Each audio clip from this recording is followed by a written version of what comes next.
Bonjour à toutes, bonjour à tous, bienvenue dans ce nouvel épisode du podcast Éclat de conscience, réflexion et clés du quotidien. Avant de commencer, je voulais vous informer que j'organise un concours sur Instagram afin de gagner soit un starter pack, soit un accompagnement à moins 20%. Donc n'hésitez pas à me rejoindre là-bas, tout se trouve en description. Je suis Virginie, je suis coach mindset et comme vous le savez, dans ce podcast, je partage avec vous ces petites choses du quotidien qui peuvent avoir un impact sur notre inconscient et notamment sur notre estime de soi. Aujourd'hui, je voulais parler de la notion de responsabilité.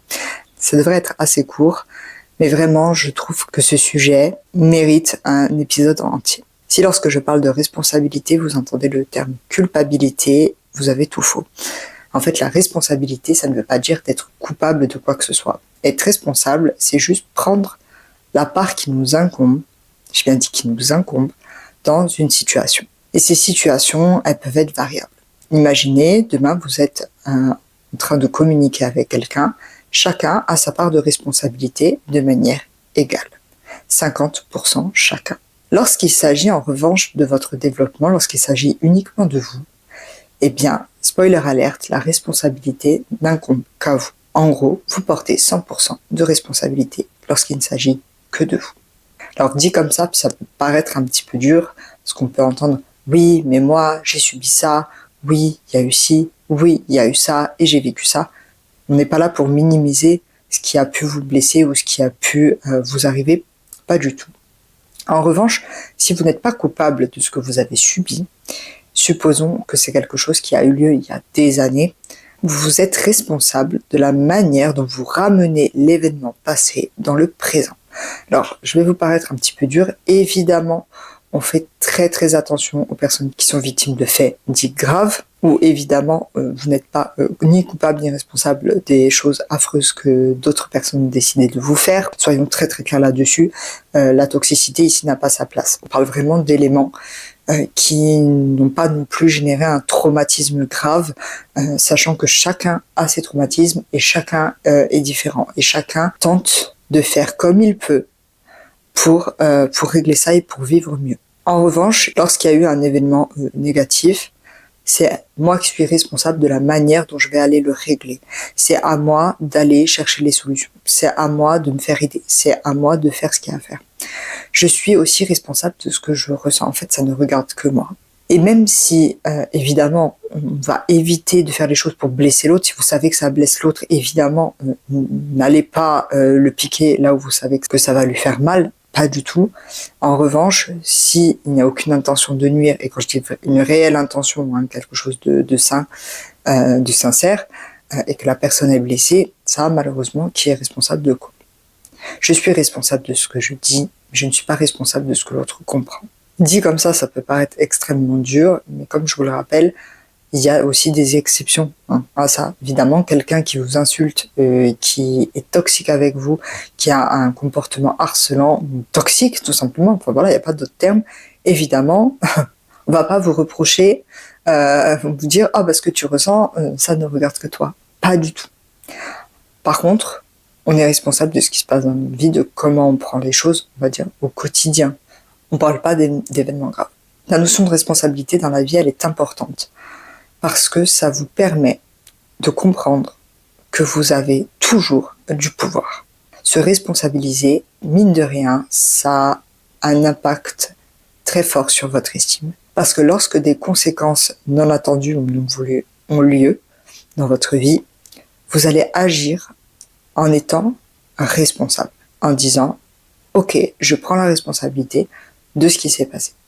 Non seulement ça va vous permettre de pouvoir réaliser les réglages nécessaires, mais en plus, ça vous évitera de vous catégoriser en victime. Être responsable de soi, c'est ne plus mettre votre état émotionnel, votre validation, votre image de vous, votre amour de vous, etc., etc., dans les mains des autres. Parce que la responsabilité n'est pas négative, bien au contraire. C'est l'inverse. La responsabilité, c'est de se dire « Ok, c'est moi qui dirige ma vie, c'est moi qui mène ma vie, c'est moi le capitaine du bateau. » Quand on comprend qu'on est responsable de ses émotions, par exemple, on va les écouter, pas les refouler.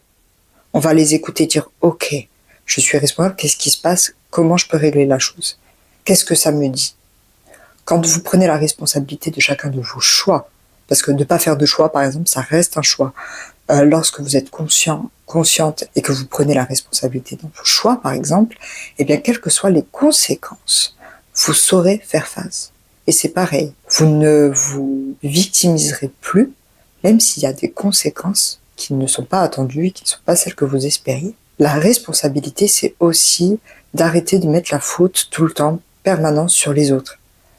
De se dédouaner tout le temps en permanence, ça ne vous rend pas service, c'est pas bon pour votre estime de vous, c'est pas bon pour votre confiance en vous. Justement, parce que vous estimez que vous n'avez aucun pouvoir sur votre vie. Lorsque vous remettez toujours la faute sur les autres, lorsque vous, du coup, vous vous confortez dans un rôle de victime. Quand je dis victime, attention, on ne parle pas de victime au sens propre du terme, qu'on soit très très clair, ni au sens juridique. Mais lorsque vous entretenez ce rôle de victime, pour votre estime de vous, c'est absolument catastrophique. Et ça ne vous encourage pas dans le sens de la confiance en vous, notamment concernant la capacité à faire des choix, à prendre des décisions, etc., etc.